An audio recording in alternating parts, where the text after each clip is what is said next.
Es Navidad, es el título de esta mañana, de esta enseñanza. Y si usted no tuvo la oportunidad de venir la semana anterior, quisiera invitarle que nos visite en el canal de YouTube. Allí puede ver las enseñanzas. También usted puede inscribirse al correo masivo que enviamos para todas las personas que están suscritas, y estamos enviando las enseñanzas allí los días martes usualmente. En el instante en el que ya están preparadas se envían, y es muy bueno que usted las comparta con otras personas. Cada vez tenemos más reportes de todos los países hasta donde están llegando estas enseñanzas. Nuestro anhelo no es hacer grande el nombre de Presencia Viva, sino que simplemente el plan de salvación de nuestro Padre Celestial para la humanidad se conozca. Eso es lo importante. Si pudiera decirle de alguna manera, hacer mucho más famoso el nombre de Jesús. Eso es lo que importa, ¿verdad? ¿Sí están de acuerdo? Muy bien. Así que esta semana quise compartir esta enseñanza de Es Navidad, y voy a tratar de cumplir dos propósitos en este día. Número uno, y creo el más importante, que muchas de las personas que nos están escuchando a través del internet, muchas de las personas que están aquí en este lugar, y también de las personas que verán en el futuro este material, puedan llegar a tener la convicción, la certeza, la seguridad de su destino eterno. La Navidad no tiene que ver con el gordito que se viste de rojo. Algunos dicen, ay, no tiene que ver con eso. Estoy ahí ya claramente dándole a la pelea con mi hija, porque desde pequeña ya les empiezan a decir que Santa se acabó, más bien. No tiene que ver con eso, no tiene que ver con regalos, no tiene que ver con arbolitos, no tiene que ver con ninguna de estas cosas. Tiene que ver verdaderamente con que el Salvador nació. Qué buena noticia, Vicky, ¿verdad? Tiene que ver con que el Salvador nació.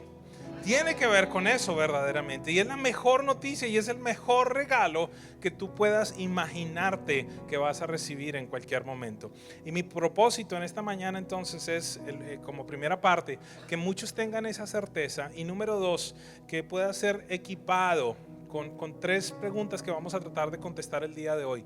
Que pueda ser equipado para que tú puedas fácilmente compartir de tu fe, para que rápidamente tú puedas tener la certeza ¿y por qué? ¿Y por qué es que Jesús? ¿Por qué tiene que ser Jesús y no Mahoma?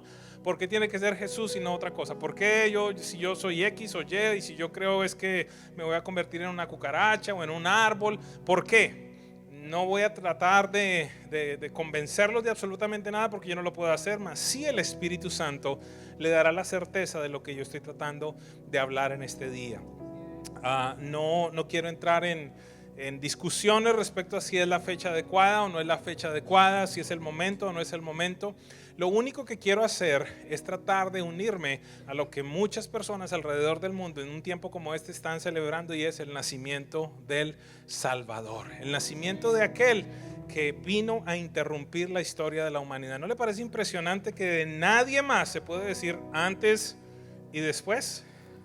Yo creo que de allí ya nos deja saber que no nació cualquier persona, ¿verdad? Y en los próximos minutos voy a tratar de contestar tres preguntas. ¿Quién nació? ¿Por qué nació? ¿Y para qué nació? Así que acompáñenme por un momento a tratar de contestar la primera pregunta. ¿Quién nació? Isaías 6, o mejor, Isaías 9, 6 y 7. Isaías 9, 6 y 7. Déjeme contarle una breve historia antes de ir a ese verso. Sé que lo van a tener allí en la pantalla. No sé si les estaba hablando de la enseñanza de la semana pasada. No sé si usted vino y estuvo con nosotros, pero traté de hacer énfasis en cómo en determinado momento nosotros tenemos esta sensación de que somos indestructibles. Sobre todo le pasa a los jóvenes. ¿Cuántos tienen adolescentes acá? Sí, levanten la mano. ¿No les parece que ellos piensan que son como indestructibles? A veces hacen cosas que uno dice, pues este sí está loco, man. ¿De dónde sacó esa idea? Y muchas veces sucede lo mismo con los grandes. Y hablaba la semana pasada que somos a veces atrevidos, que decimos, no, es que yo voy a hacer X y Y en 3 años, y en 2 años, y en 5 años, y vengo y bajo y hago y subo y traigo. Y se nos olvida muchas veces que dentro de toda esa historia está Dios. Y que dentro de toda esa historia debemos comprender que tenemos un día de entrada y un día de salida. Uy, pero no voy a hablar de Navidad, no voy a hablar de algo bonito. Por supuesto que sí, voy a hablar de algo hermoso. Que sin importar lo que pase, el día que mueras, puedes hoy tener la certeza para dónde vas a ir. Parece que no es muy romántica la enseñanza de hoy. El lunes, después de salir del fin de semana y de estar hablando precisamente de estos temas, pues me encontré ya con, no la teoría, sino la práctica, ¿verdad? No sé si recuerdan, les hablé de un muchacho de nuestra congregación que en las 2 semanas anteriores había tenido que ver morir a 2 de sus amigos. Y entonces me llamaron el fin de semana para informarme de la muerte de un muchacho. Y quizás cuando le dicen a usted, mire, alguien murió, pues uno, de alguna manera, lo primero que viene a la cabeza de uno es, seguramente era una persona mayor, ¿verdad? Y si ya tenía 95, 102, 114, pues uno dice, no, ya le tocaba, ¿verdad? Pero entonces cuando empieza a bajar la situación y le dicen, no, aquel fulano murió, tenía 60, uno dice, wow, estaba joven, ¿verdad? Es lo que uno dice. ¿Por qué? Porque mire, veamos al pastor José, ya va por 89 y sigue allí por las naciones de la tierra. Los que no lo conozcan, es uno de mis mentores. Y qué hablar si le dicen, no, tenía 40 y tantos. Uno dice, un muchacho como yo, ¿verdad? 22, un niño. 22 añitos tenía la persona que falleció. Y le dije a mi esposa, ¿sabes qué? Yo tengo que estar allí. ¿Por qué razón? Porque adicional al tema de que tenía 22 años, pues había una particularidad. Muchas veces las personas piensan que por esta condición que tenía este muchacho, pues parece que tuviera algún tipo de antídoto o que las cosas no le sucedieran como le pasan al resto de la gente, pero no, también le pasan a este tipo de personas. ¿Cuál era esa condición? Hijo de pastores, 22 años. Y le decía a María Amor, Dios nunca permita que experimentemos algo como eso, pero Dios no quiera, pero me gustaría que me acompañaran en ese momento y más con siervos. Y tengo el privilegio de hacer parte de la junta directiva de la Asociación de Pastores y sentía que era mi deber estar allí. 22 años, hijo de pastor. Y no es por morbosidad, pero ¿cuál es la pregunta que viene a la cabeza de uno? La primera pregunta que le aparece: ¿qué pasó, verdad?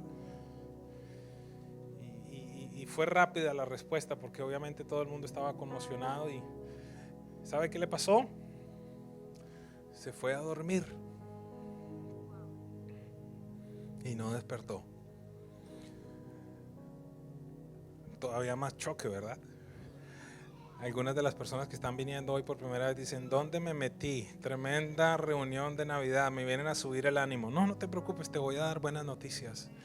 Lo que te estoy hablando es de la vida. Diga conmigo, la vida. Esa es la vida. Todos quisiéramos que fuera, ¿cómo se llama? Color de, pero no lo es. Nos olvidamos muchas veces de estos versos tan impactantes que hay en la Biblia, donde hombres de Dios dijeron, ¿sabes qué? Aunque ande en el valle de sombra y de muerte, no temeré mal alguno, porque tú estarás conmigo. Y el mismo Jesús nos dijo, miren, en el mundo van a tener aflicciones, pero confíen, yo he vencido al mundo.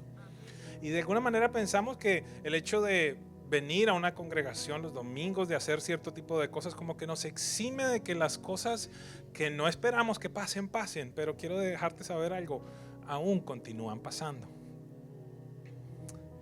Me dieron el privilegio de empezar ese día con unas palabras. Imagínense lo complejo, un lugar abarrotado de jóvenes. Y qué decir en un momento como ese, ¿no? Muy complejo, muy difícil. Y quiero decirle algo, en determinado momento sentí que alguien me estaba interrumpiendo. Le voy a ser muy franco, porque estoy hablando y por la mitad misma allí del lugar donde estábamos reunidos, viene en determinado instante una muchachita con un cochecito, y yo decía, estoy tratando de hablar, y de pronto veo que sigue pasando, y las personas se levantan y la acomodan, y llego a entender que era la viuda, y Imagínese, 21 añitos. Aún peor la situación. Y en el coche, un pequeño bebé. Todos vamos a tener que enfrentar esta situación en determinado instante. Si Jesús no viene antes, tú y yo tendremos que enfrentar este proceso llamado muerte. Algunas personas en este lugar pueden tener miedo ante ese proceso.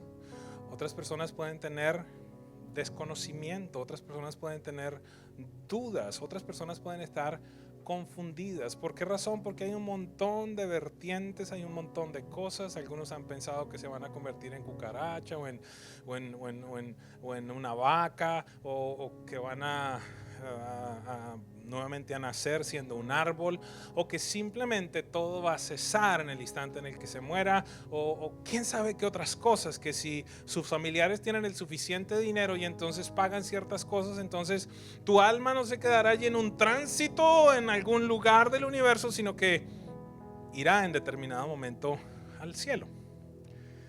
Muchas personas pueden esta mañana contestar una pregunta de diversas formas. Si realizara una encuesta y planteara la siguiente pregunta, nos sorprenderíamos mucho de las versiones que encontraríamos en este salón, a pesar de que todos venimos a una congregación y en teoría todos somos cristianos, o la gran mayoría por lo menos, y en teoría todos hemos recibido a Jesucristo como nuestro Señor y Salvador, en teoría.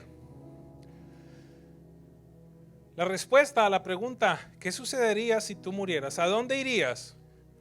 Por lo menos le voy a compartir lo que muchas personas me han dicho. Uno bastante sincero, recuerdo un día, creo que fue en la ciudad de Pereira, me dijo: sencillo, yo voy para abajo, yo he sido bien malo. Y bueno, por lo menos este hombre estaba claro. Estaba claro y era más sencillo desde la claridad que tenía de su maldad, dejarle saber que había un plan. El problema es con los que se creen buenos, que son muchos. Muchas personas contestan a esta respuesta: no, yo voy al cielo. Entonces allí viene, según me han enseñado, una segunda pregunta, ¿verdad? Y la segunda pregunta es: ok, y entonces asumamos que llegas al cielo y supongamos que Dios entonces sale allí a recibirte y te hace la pregunta: Carlos, ¿por qué razón? Caterín, ¿por qué razón? Juanita, ¿por qué razón yo tengo que dejarte entrar al cielo? A lo que la gran mayoría de las personas contestan: yo he sido buenísimo. ¿Le ha pasado? ¿O estoy hablando de usted? Algunos de pronto le dirían a Dios: mire, yo iba todos los domingos a Presencia Viva, llegaba como a las 9:30 antes para estar a tiempo, y por esa razón. Y otros dirían: bueno, yo llegaba un poquito tarde después de la música porque no me gustaba mucho, pero allí estaba. Algunos dirían: no, yo le hacía chairs a los posts del pastor. A lo cual Dios te continuaría preguntándote: pero ¿por qué razón te tengo que dejar entrar aquí? Algunos dirían: no, porque pues mi papá y mi mamá fueron bastante creyentes. Y muchas otras versiones que tiene la gente. Pero allí se presenta un dilema bien grande. Es que al llegar al cielo, al igual que como cuando llegaste, me imagino hace poco aquí, de vacaciones, al aeropuerto, el oficial de inmigración no tan solo te va a pedir un pasaporte, sino que en ese pasaporte va a estar buscando ¿qué? Una visa.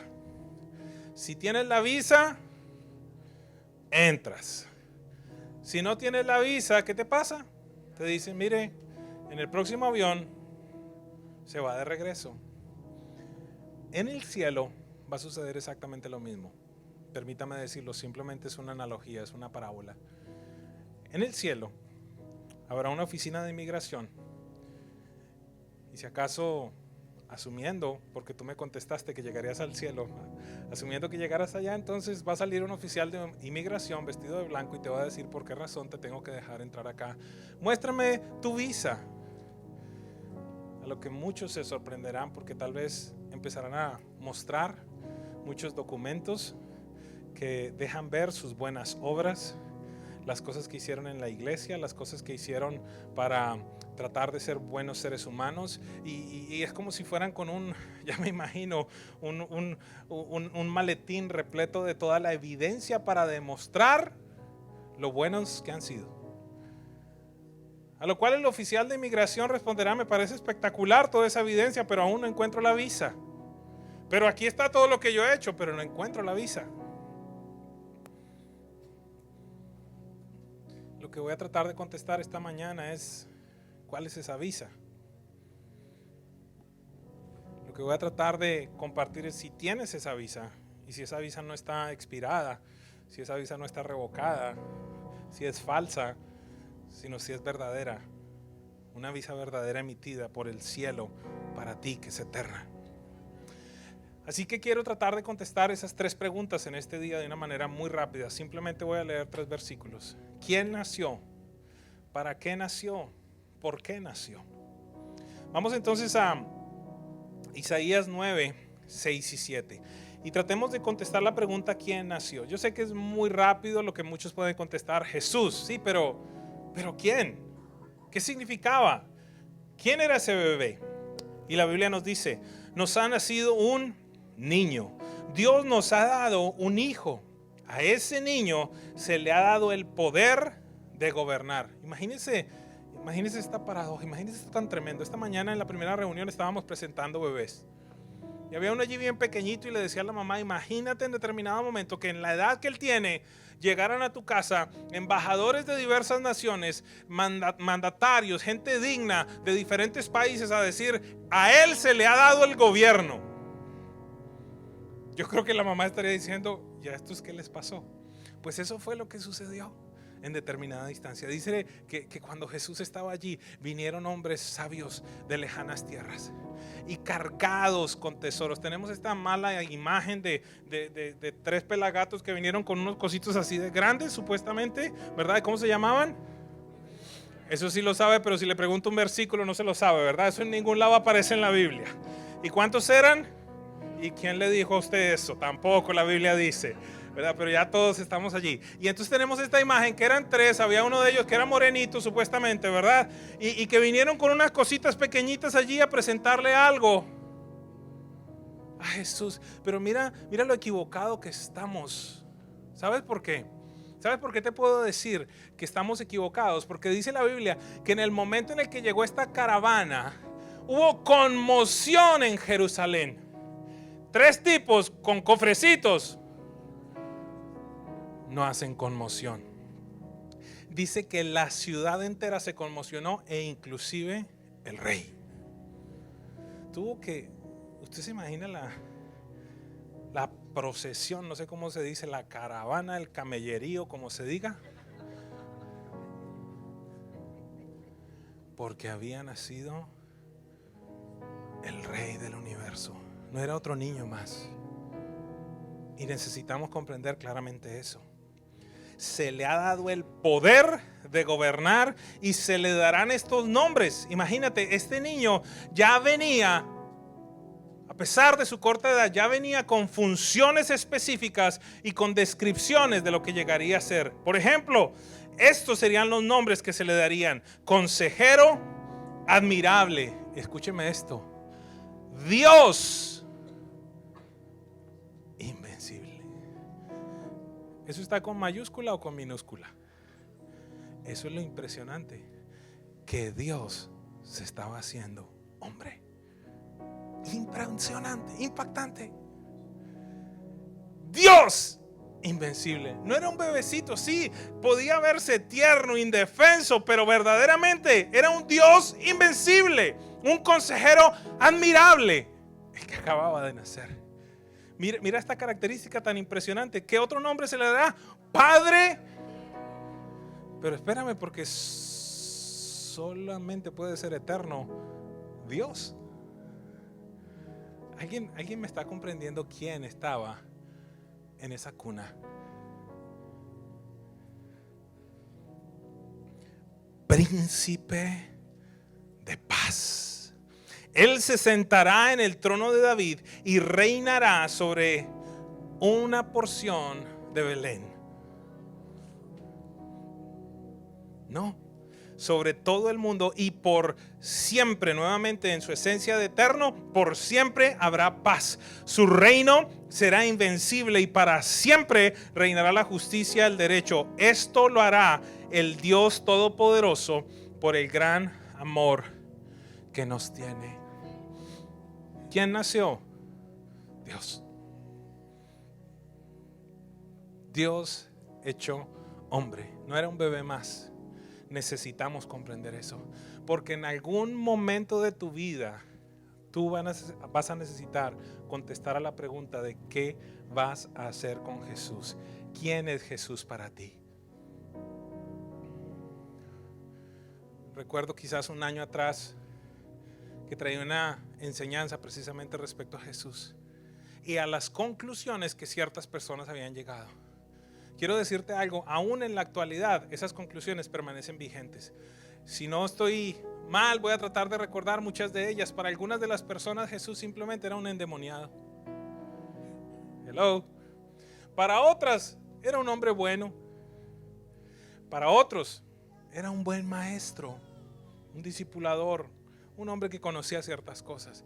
Había otros que ya pues pensaban que verdaderamente era un maestro de la ley, un rabino. Oh, pero para algunas, he was the one, the only one. Era el que era. Y eso es lo que la Biblia nos dice. Y quiero decirte que esta mañana es factible que en medio de nosotros tengamos personas que tienen diferentes conclusiones respecto a Jesús. Por eso, la primera respuesta que te quiero dar es, en esa cunita, ese bebecito no era otro bebé más. Era aquel que tuvo la capacidad de dividir la historia de la humanidad en dos. Solamente de él se dice antes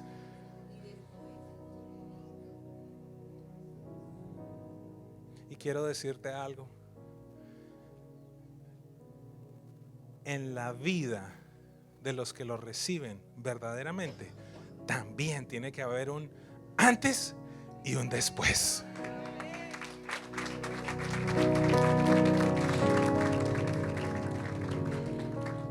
Segunda pregunta, ¿para qué? ¿Para qué nació?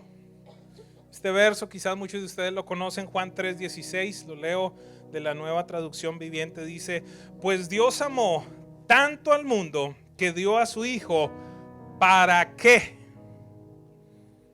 todo aquel que crea en Él no se pierda, sino que tenga vida eterna. Dios desea que todos sean reconciliados con Él.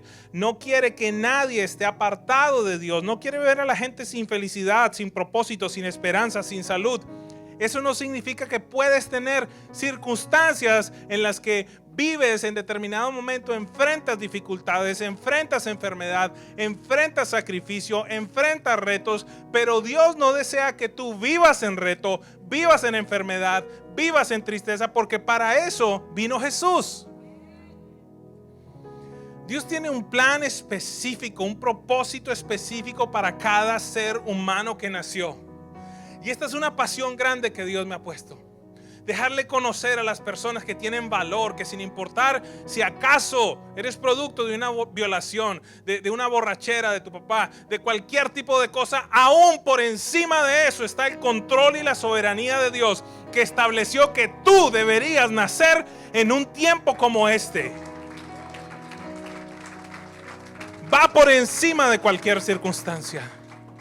Y el anhelo de Dios, nos dice la Biblia, Dios no quiere que ninguno se pierda, sino que todos vengan al arrepentimiento.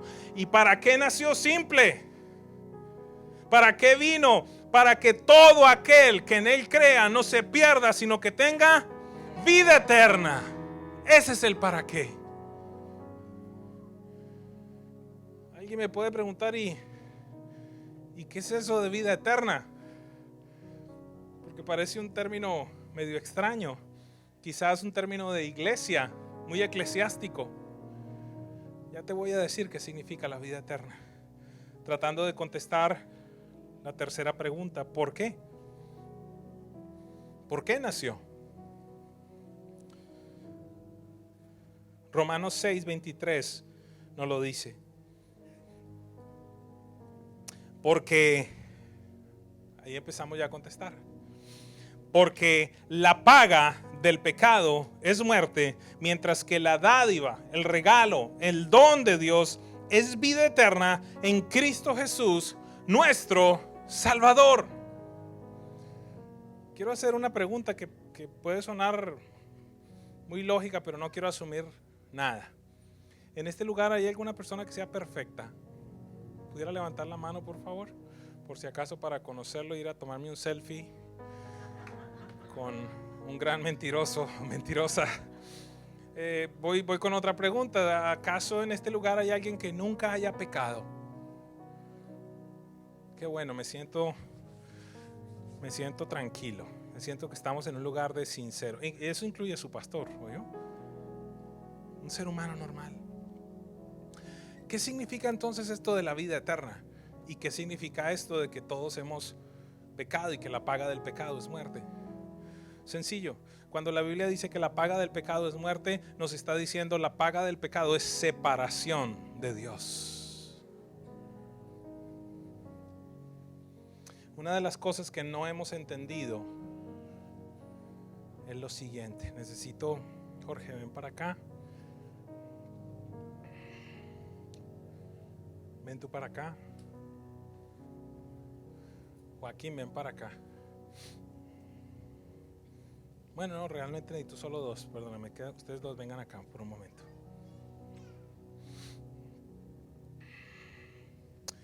Una de las cosas que muchos de nosotros no hemos entendido, y esto puede sonar rápido, se lo voy a decir rápido, pero eso no significa que lo entendamos, es la santidad de Dios. Es que Dios es santo. No hemos comprendido eso. Y que Dios, al ser santo, no puede estar en comunión con el pecado. Deme un segundo y se lo explico. Vamos a imaginar simplemente, por la gloria que brilla acá, que Él es Dios. ¿Ok? Es un ejemplo, ¿está bien? ¿A quién representa Él? A Dios. Y yo soy un ser humano. El anhelo de Dios, es más, si vamos a Edén, por llamarlo de alguna manera, abrázame, por verlo de alguna manera, esta era la relación, este era el diseño original de Dios, pero abrázame, por favor. Este era el diseño original de Dios con Adán, con Eva. Caminaban juntos, estaban juntos, no había nada que los separara, estaban en comunión. Lo único que conocía Adán y Eva era la voluntad de Dios. No necesitaban conocer absolutamente nada más. Pero ¿qué sucede? Que en determinado momento, simplemente como ejemplo, se atraviesa algo en medio de esta relación que se llama pecado. Y entonces el anhelo de Dios, ¿cuál es? Tener esta relación de esta manera. Pero al aparecer el pecado en medio, ¿qué sucede? Que ahora entonces no podemos entrar libremente a tener una relación con Dios en libertad y estar abrazado, porque hay alguien que se entromete que se llama pecado, o algo que se entromete que se llama pecado. ¿Cuál pecado? Sí, las mentiras blancas, las grises, las anaranjadas, todo ese tipo de cosas. Ay, pero es que yo me lo pasé en amarillo, medio anaranjado, no fue rojo. Sí, desobedeciste la ley. Yo desobedecí la ley. Miraste con lujuria, hablaste chisme, criticaste, cualquier pecado. No estoy hablando de asesinatos, de violaciones, porque esos también están establecidos. Pero el problema es que en nuestra mente humana nosotros categorizamos los pecados. Y entonces aquel es mucho más malo porque es un asesino, pero aquel lo puedo tolerar porque simplemente es uno que tiene 4 o 5 mujeres aparte de su esposa. Y en ciertos países las culturas entonces toleran aún mucho más otras cosas. No es que sea borracho, es que le gusta un poquito el ron. Dígame algo a alguien, por favor. Mucho silencio.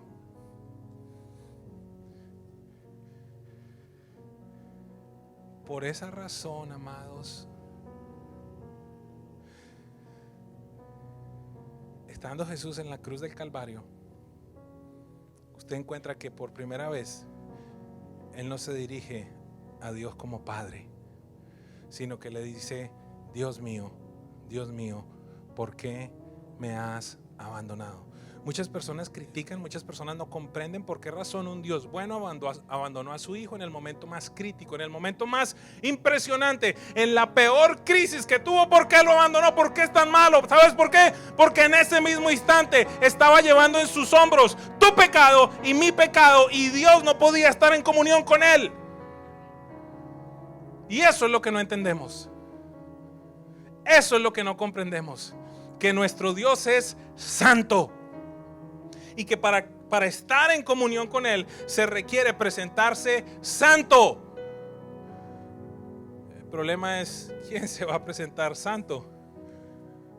Cuando muchos de ustedes vinieron acá hoy peleando con su mujer. Cuando muchos vinieron estando en desobediencia con Dios. Cuando yo hago malas cosas, cuando tú haces malas cosas. Bajo esos términos, ¿quién puede estar entonces en paz con Dios?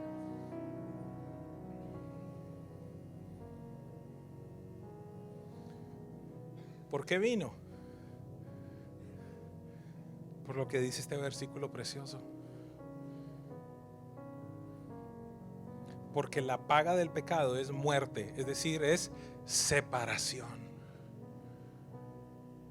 ¿Cuál era la paga de mi pecado? Estar separado de Dios por la eternidad. Eso es lo que tú y yo no comprendemos muy bien. El pecado nos lleva a estar separados de Dios por la eternidad. Pero dice a continuación, mientras que la dádiva de Dios, el regalo de Dios, es vida eterna. ¿En quién? En Cristo Jesús. En la cruz del Calvario, Jesucristo.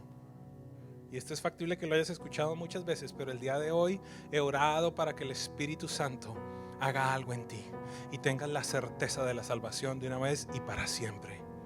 En la cruz del Calvario, quien debía estar allí eras tú, eras tú, eras tú, eras tú, eras tú, cada persona que está en este lugar y el que habla.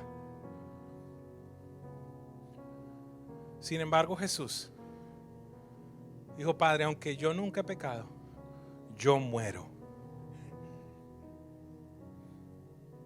Yo muero. Yo me separo de ti voluntariamente, porque tengo claro y entendido que la paga del pecado es muerte. Alguien tiene que pagar por el pecado. Alguien tiene que morir por el pecado. Yo muero, Padre.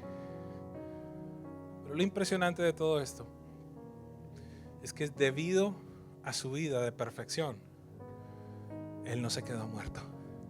Él resucitó. Y ese sacrificio fue recibido por el Padre Celestial. Así que el Padre recibió ese sacrificio. La pregunta que te quiero hacer esta mañana es si tú ya lo recibiste. Si tú recibiste ese sacrificio de la misma manera como el Padre lo recibió. Porque el Padre dijo: estoy satisfecho con lo que hizo mi Hijo Jesús.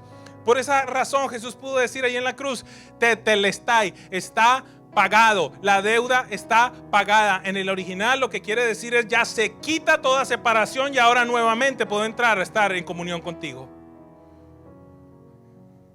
La pregunta es si tú lo has recibido o si aún tú continúas pensando que es por tu maleta de buenas obras, que es por lo que tú hiciste, que es por lo que tú puedes hacer, que entonces te puedes presentar delante de Dios a decirle: por mis propios métodos yo puedo venir delante de ti.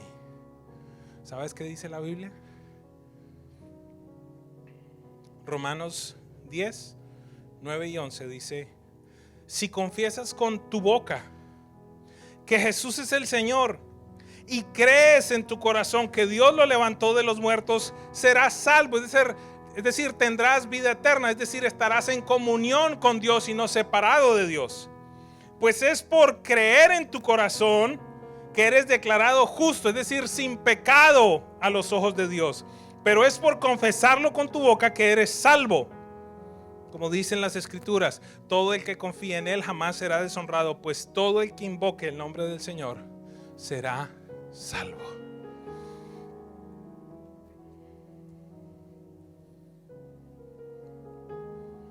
¿Cómo estás delante de Dios? ¿Cuál es tu proceso de negociación con Dios? ¿Cuáles son los documentos que le estás presentando a Dios para argumentar tu salvación delante de Él? Para argumentar que eres justo delante de Él. Para argumentar que has ganado la vida eterna. ¿Cuáles son tus argumentos? Esa es mi pregunta en esta mañana. ¿Cuál es tu visa?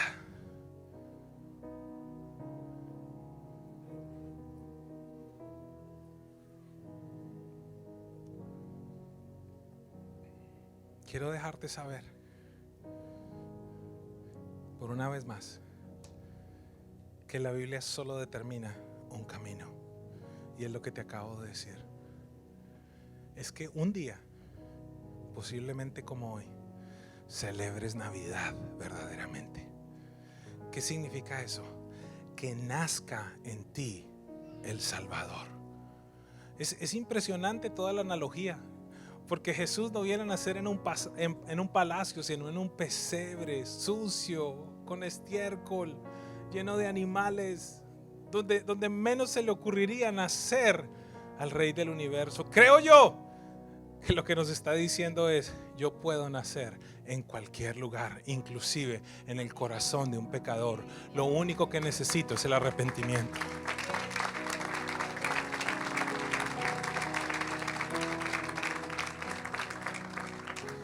Así que hay algo que quiero pedirte esta mañana, en tanto cerramos.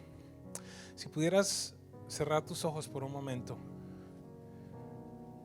Y esto es algo totalmente personal, íntimo.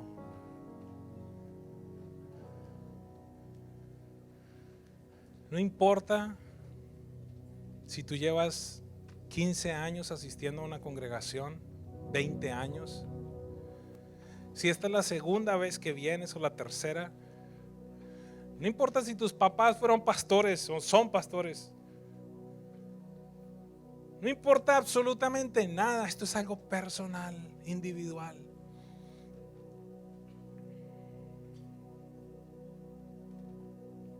Con toda sinceridad, yo quiero que tú trates de contestar esa pregunta. ¿En dónde tengo puesta mi esperanza para la vida eterna? ¿En mi conocimiento? ¿En mis obras? Soy de aquellos que piensa que si se porta bien entonces sí, pero que si se porta mal entonces no. Es evidente, se te tiene que notar el día que tú lo recibes de manera verdadera, pero no significa que te conviertes en perfecto. Espíritu Santo, este día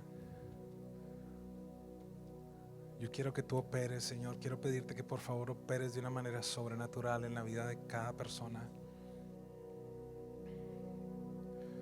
Que les des el testimonio de esta palabra que ha sido enviada a Dios. Dale la certeza, Dios, del regalo de salvación.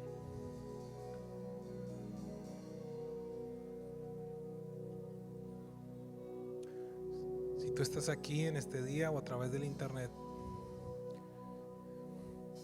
de nuevo, no importa cuántos años hayas estado en la iglesia, no importa si vienes hoy por primera vez, pero si tú eres de aquellos que este día, delante de Dios, no delante de un hombre, reconoce